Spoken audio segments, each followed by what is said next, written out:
La venta de los gatos. Gustavo Adolfo Bécquer.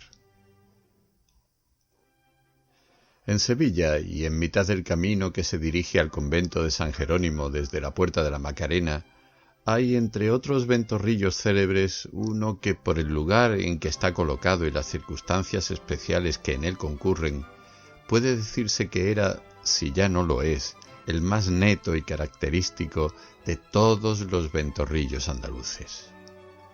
Figuraos una casita blanca como el ampo de la nieve, con su cubierta de tejas rojizas las unas, verdinegras las otras, entre las cuales crecen un sinfín de jaramagos y matas de reseda.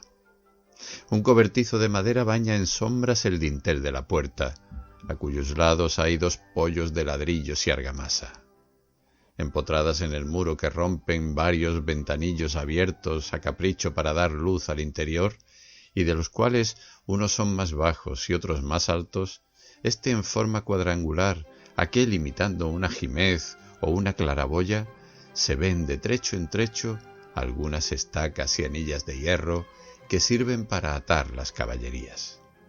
Una parra añosísima que retuerce sus negruzcos troncos por entre la armazón de maderas que la sostiene, vistiéndose de pámpanos y hojas verdes y anchas, cubre como un dosel el estrado, el cual lo componen 3 bancos de pino, media docena de sillas de enea desvencijadas y hasta 6 o 7 mesas cojas y hechas de tabla mal unidas. Por uno de los costados de la casa sube una madreselva agarrándose a las grietas de las paredes hasta llegar al tejado, de cuyo alero penden algunas guías que se mecen con el aire, semejando flotantes pabellones de verdura. Al pie del otro corre una cerca de cañizo, señalando los límites de un pequeño jardín que parece una canastilla de juncos rebosando flores. Las copas de 2 corpulentos árboles que se levantan a espaldas del ventorrillo forman el fondo oscuro sobre el cual se destacan sus blancas chimeneas, completando la decoración los vallados de las huertas llenos de pitas y zarzamoras, los retamares que crecen a la orilla del agua y el Guadalquivir, que se aleja arrastrando con lentitud su torcida corriente por entre aquellas agrestes márgenes hasta llegar al pie del antiguo convento de San Jerónimo, el cual asoma por encima de los espesos olivares que lo rodean y dibuja por oscuro la negra silueta de sus torres sobre un cielo azul transparente. Imaginaos este paisaje animado por una multitud de figuras, de hombres, mujeres, chiquillos y animales, formando grupos a cual más pintoresco y característico.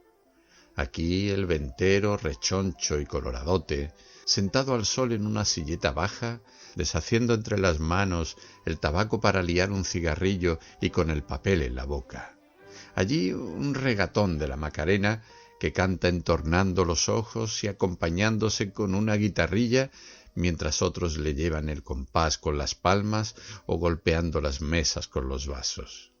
Más allá una turba de muchachas con su pañuelo de espumilla de 1000 colores y toda una maceta de claveles en el pelo, que tocan la pandereta y chillan y ríen y hablan a voces en tanto que impulsan como locas el columpio colgado entre 2 árboles. Y los mozos del ventorrillo que van y vienen con bateas de manzanilla y platos de aceitunas, y las bandas de gentes del pueblo que hormiguean en el camino. 2 borrachos que disputan con un majo que requiebra al pasar a una buena moza, un gallo que cacarea esponjándose orgulloso sobre las bardas del corral, un perro que ladra a los chiquillos que le hostigan con palos y piedras, el aceite que hierve y salta en la sartén donde fríen el pescado, el chasquear de los látigos de los caleseros que llegan levantando una nube de polvo, ruido de cantares, de castañuelas, de risas, de voces, de silbidos y de guitarras, y golpes en las mesas, y palmadas, y estallidos de jarros que se rompen, y mil rumores extraños y discordes que forman una alegre algarabía imposible de describir. Figuraos todo esto en una tarde templada y serena, en la tarde de uno de los días más hermosos de Andalucía, donde tan hermosos son siempre, y tendréis una idea del espectáculo que se ofreció a mis ojos la primera vez que, guiado por su farsa, fui a visitar aquel célebre Ventorrillo. De esto ya hace muchos años, 10 o 12 lo menos. Yo estaba allí como fuera de mi centro natural, comenzando por mi traje y acabando por la asombrada expresión de mi rostro. Todo en mi persona disonaba en aquel cuadro de franca y bulliciosa alegría. Parecióme que las gentes al pasar volvían la cara a mirarme con el desagrado que se mira a un importuno. No queriendo llamar la atención y que mi presencia se hiciese objeto de burlas más o menos embozadas, me senté a un lado de la puerta del Ventorrillo, pedí algo de beber que no bebí, y cuando todos se olvidaron de mi extraña aparición, saqué un papel de la cartera de dibujo que llevaba conmigo, afilé un lápiz y comencé a buscar con la vista un tipo característico para copiarlo y conservarlo como un recuerdo de aquella escena y de aquel día. Desde luego, mis ojos se fijaron en una de las muchachas que formaban alegre corro alrededor del columpio. Era alta, delgada, levemente morena, con unos ojos adormidos, grandes y negros, y un pelo más negro que los ojos. Mientras yo hacía el dibujo, un grupo de hombres, entre los cuales había uno que rasgueaba la guitarra con mucho aire, entonaban a coro cantares alusivos a las prendas personales, los secretillos de amor, las inclinaciones o las historias de celos y desdenes de las muchachas que se entretenían alrededor del columpio, cantares a los que a su vez respondían éstas con otros no menos graciosos, picantes y ligeros. La muchacha morena, esbelta y decidora, que había escogido por modelo, llevaba la voz entre las mujeres y componía las coplas y las decía, acompañada del ruido de las palmas y las risas de sus compañeras, mientras el tocador parecía ser el jefe de los mozos y el que entre todos ellos despuntaba por su gracia y su desenfadado ingenio.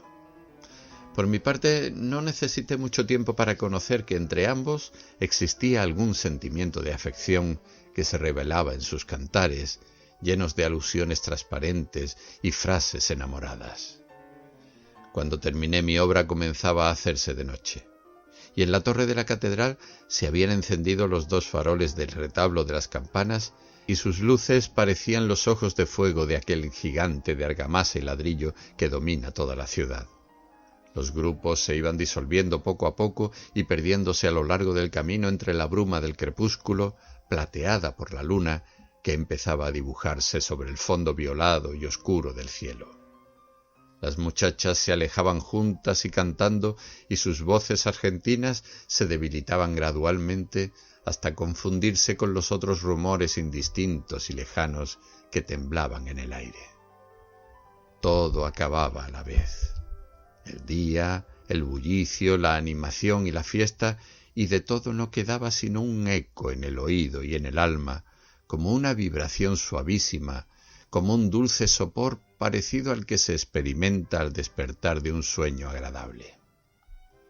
Luego que hubieron desaparecido las últimas personas, doblé mi dibujo, lo guardé en la cartera, llamé con una palmada al mozo, pagué el pequeño gasto que había hecho, y ya me disponía a alejarme cuando sentí que me detenían suavemente por el brazo. Era el muchacho de la guitarra que ya noté antes y que mientras dibujaba me miraba mucho y con cierto aire de curiosidad. Yo no había reparado que después de concluida la broma se acercó disimuladamente hasta el sitio en que me encontraba con el objeto de ver qué hacía yo mirando con tanta insistencia a la mujer por quien él parecía interesarse. «Señorito», me dijo con un acento que él procuró suavizar todo lo posible, «voy a pedirle a usted un favor». «¿Un favor?», exclamé yo, sin comprender cuáles podrían ser sus pretensiones. «Diga usted, que si está en mi mano es cosa hecha. ¿Me quiere usted dar esa pintura que ha hecho?». Al oír sus últimas palabras no pude menos de quedarme un rato perplejo. Extrañaba por una parte la petición, que no dejaba de ser bastante rara, y por otra el tono, que no podía decirse a punto fijo si era de amenaza o de súplica. Él hubo de comprender mi duda y se apresuró en el momento a añadir: «Se lo pido usted por la salud de su madre, por la mujer que más quiera en este mundo, si quiere alguna. Pídame usted, en cambio, todo lo que yo pueda hacer en mi pobreza». No supe qué contestar para eludir el compromiso. Casi hubiera preferido que viniese en son de quimera, a trueque de conservar el bosquejo de aquella mujer que tanto me había impresionado. Pero sea por sorpresa del momento, sea que yo a nada sé decir que no, ello es que abrí mi cartera, saqué el papel y se lo alargué sin decir una palabra.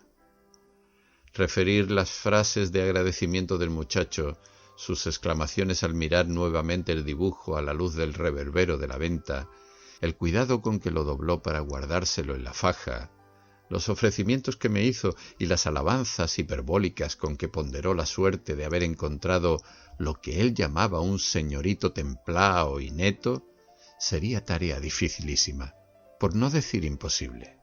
Solo diré que como entre unas y otras se había hecho completamente de noche, que quise que no, se empeñó en acompañarme hasta la puerta de la Macarena, y tanto dio en ello que por fin me determiné a que emprendiésemos el camino juntos.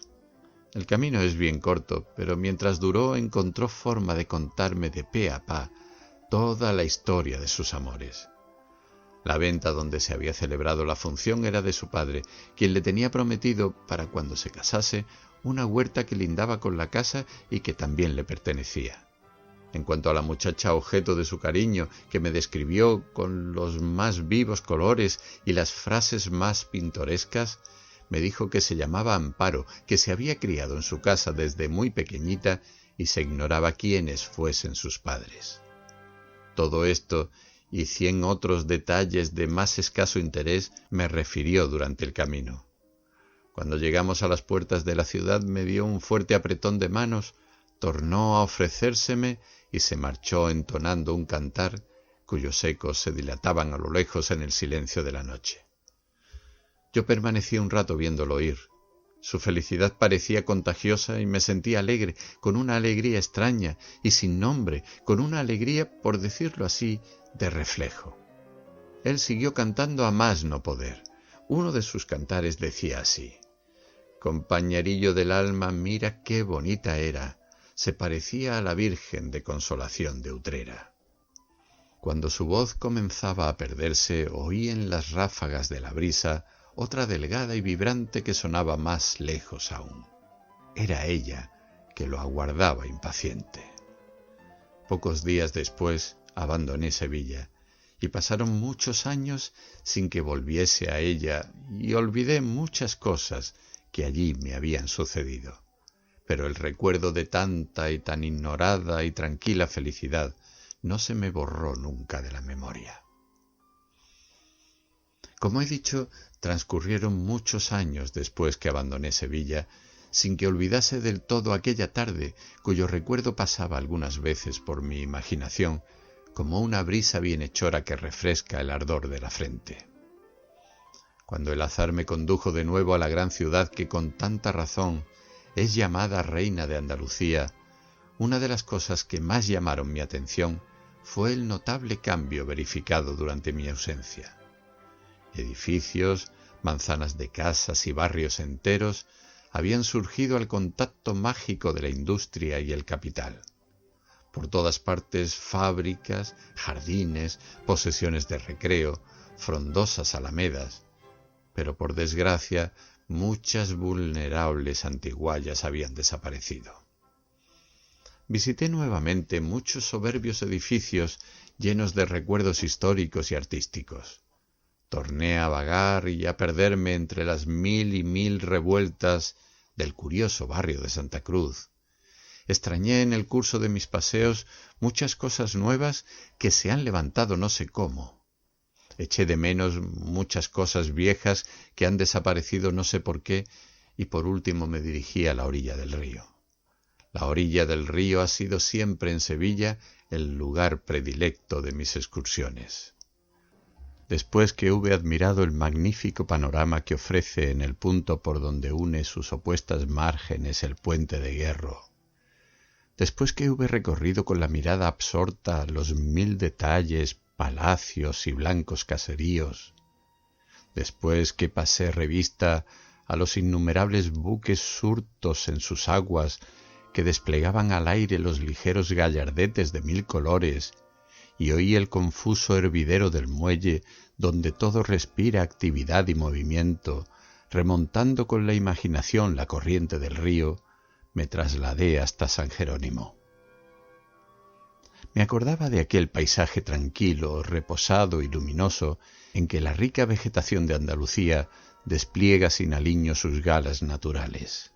Como si hubiera ido en un bote corriente arriba, vi desfilar otra vez, con ayuda de la memoria, por un lado la Cartuja con sus arboledas y sus altas y delgadas torres, por otro el barrio de los Humeros, los antiguos murallones de la ciudad, mitad árabes, mitad romanos, las huertas con sus vallados cubiertos de zarzas y las norias que sombrean algunos árboles aislados y corpulentos, y por último San Jerónimo.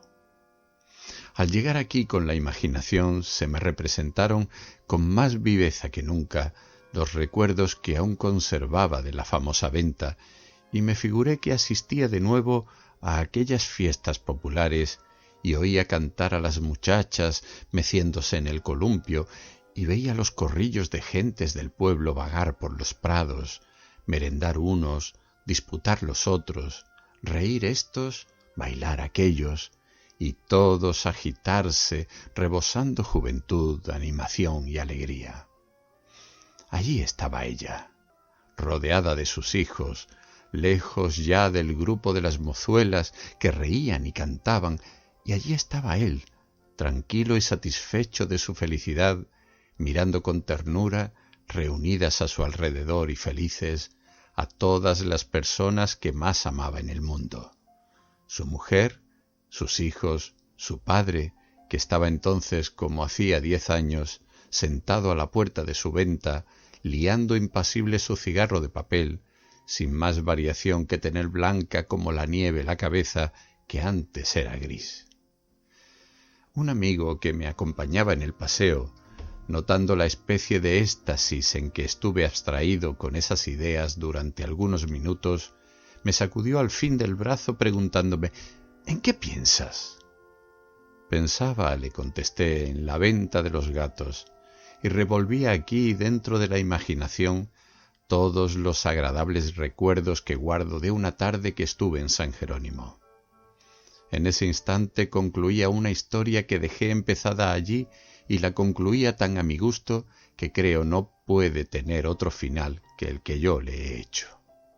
Y a propósito de la venta de los gatos, proseguí dirigiéndome a mi amigo, ¿cuándo nos vamos allí una tarde a merendar y a tener un rato de jarana?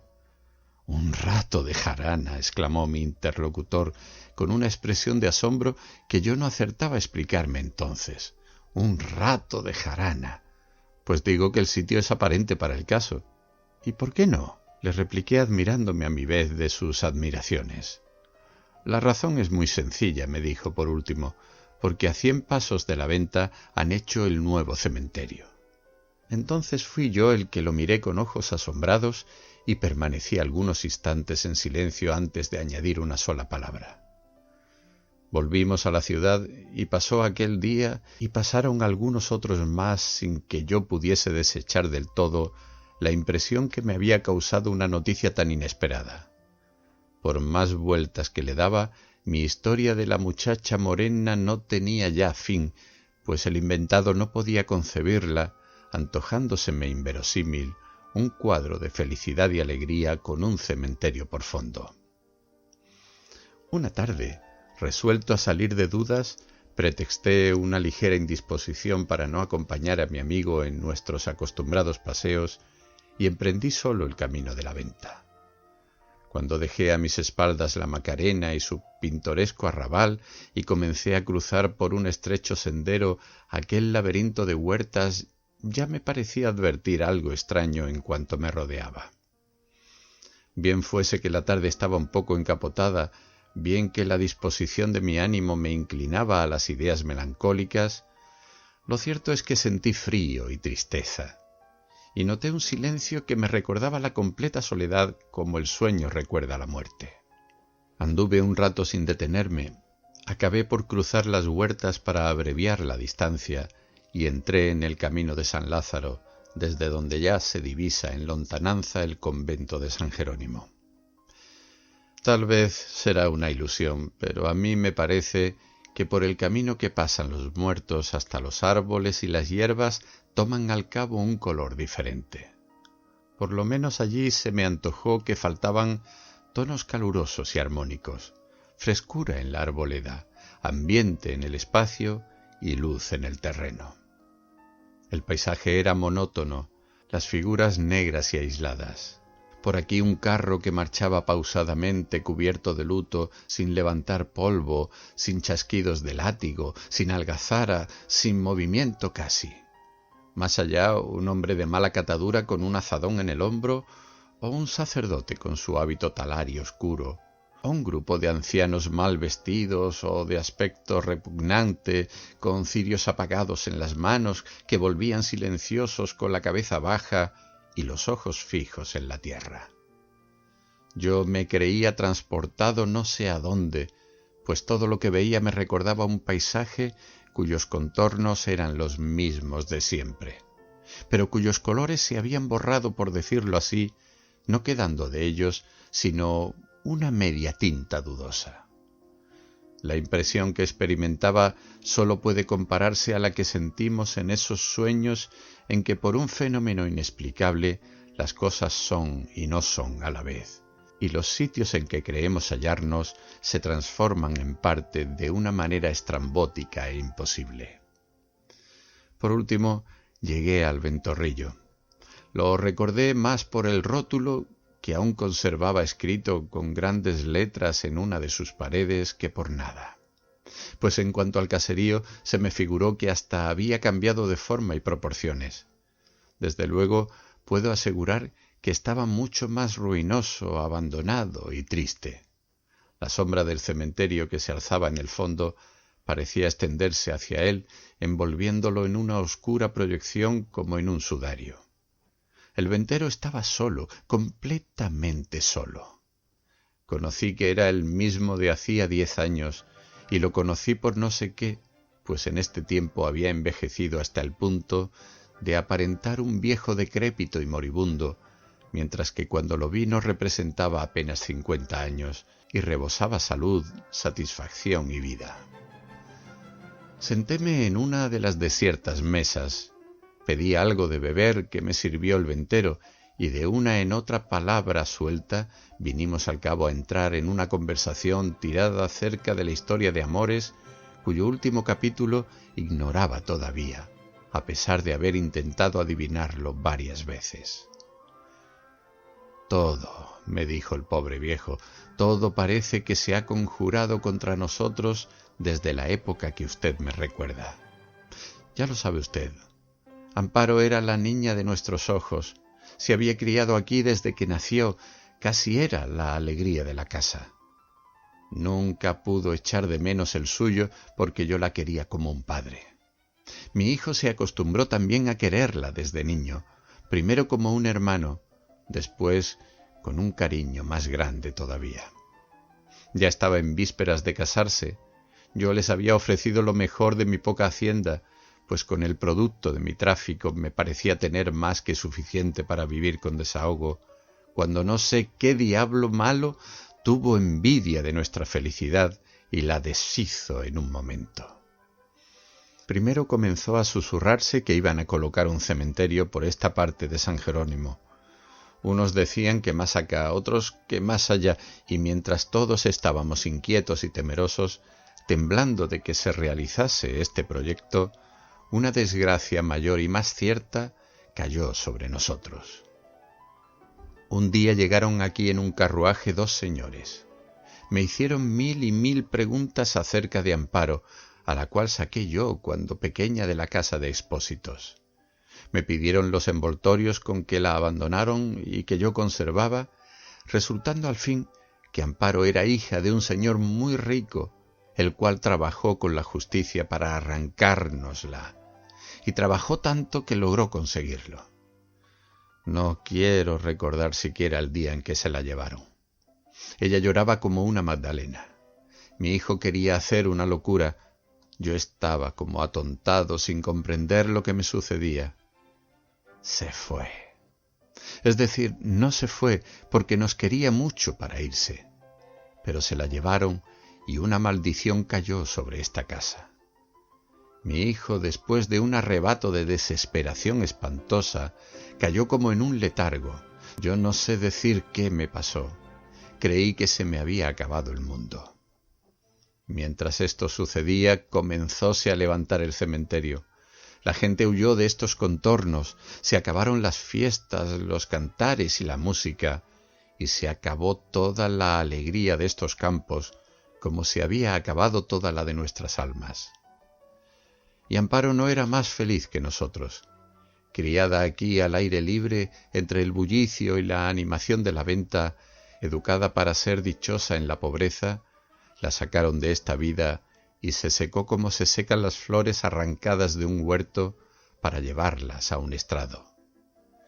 Mi hijo hizo esfuerzos increíbles por verla otra vez, para hablarle un momento.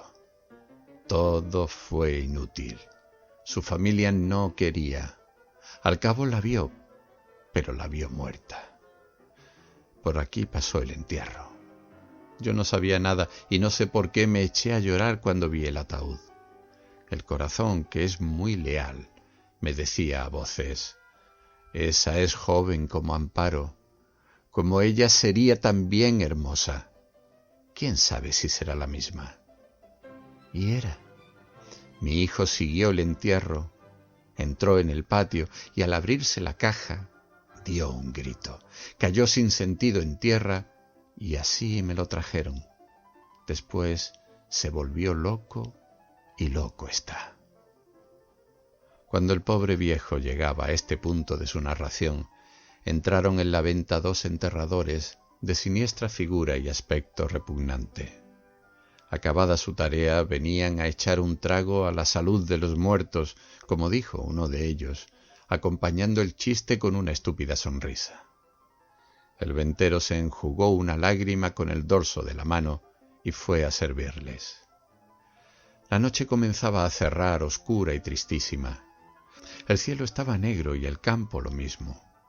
De los árboles pendía aún medio podrida la soga del columpio agitada por el aire. Me pareció la cuerda de una horca oscilando todavía después de haber descolgado a un reo. Solo llegaban a mis oídos algunos rumores confusos, el ladrido lejano de los perros de las huertas, el chirrido de una noria largo, quejumbroso y agudo como un lamento, las palabras sueltas y horribles de los sepultureros que concertaban en voz baja un robo sacrílego. No sé. En mi memoria no ha quedado lo mismo de esta escena fantástica de desolación que de la otra escena de alegría, más que un recuerdo confuso, imposible de reproducir. Lo que me parece escuchar tal como lo escuché entonces es este cantar que entonó una voz plañidera, turbando de repente el silencio de aquellos lugares. En el carro de los muertos ha pasado por aquí. Llevaba una mano fuera, por ella la conocí. Era el pobre muchacho que estaba encerrado en una de las habitaciones de la venta, donde pasaba los días contemplando inmóvil el retrato de su amante sin pronunciar una palabra, sin comer apenas, sin llorar, sin que se abriesen sus labios más que para cantar esa copla tan sencilla y tan tierna que encierra un poema de dolor que yo aprendí a descifrar entonces.